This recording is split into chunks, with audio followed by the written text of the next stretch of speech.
आज आपण बनवणार आहोत पितृपक्षासाठी खास पंचामृत। श्राद्धविधीत पंचामृताला विशेष महत्त्व आहे। हे पंचामृत गोड, आंबट, खारट, तिखट आणि कडू अशा 5 रसांनी युक्त आहे। चला तर मग पहिले आपण त्यासाठी लागणारे साहित्य बघूया।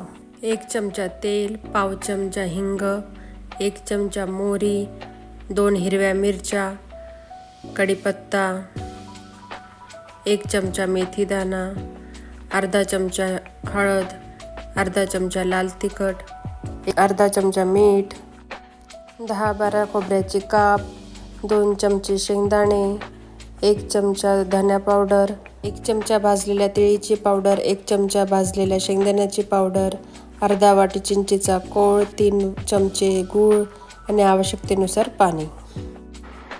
आता पॅनमध्ये आपण तेल घालून तेल गरम झाल्यानंतर त्यात मोहरी टाकून घेऊया। मोहरी चांगली तडतडली की त्यात आता आपण हिंग घालूया, मेथी दाणा, कढीपत्ता,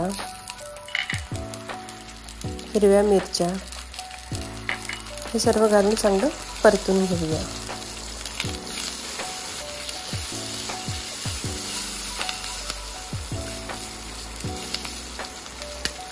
मेथी थोडी लालसर झाली की त्यात आपण शेंगदाणे, खोबरं आणि हळद घालून हे चांगलं परतून घेऊया।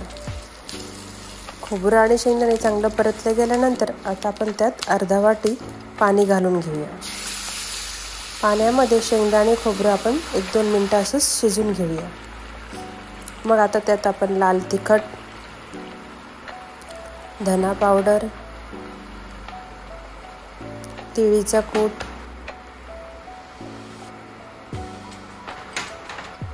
शेंगदाण्याचा कूट घालून चांगलं मिक्स करून घेऊया।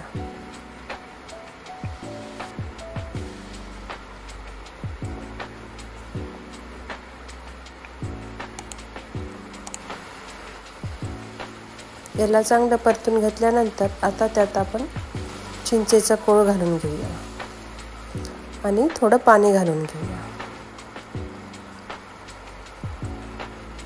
आता याला आपण थोडं शिजवून घेऊया। आता यात थोडी गूळ घालून याला चांगलं मिक्स करून घेऊया।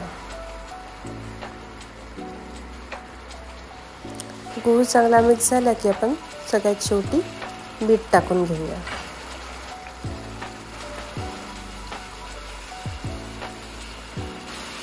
एक ते 2 मिनिटं शिजल्यानंतर असं घट्टसर झाल्यानंतर आपलं पंचामृत तयार आहे।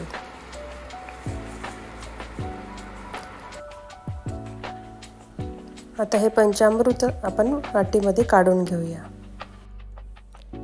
हे पंचामृत अगदी अप्रतिम लागतं। हे पंचामृत तुम्ही केलं नसेल तर नक्की करून बघा।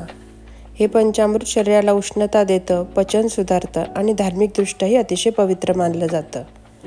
रेसिपी आवडली असेल तर लाईक करा, शेअर करा आणि चॅनल सबस्क्राईब केलं नसेल तर सबस्क्राईब करा। थँक्यू।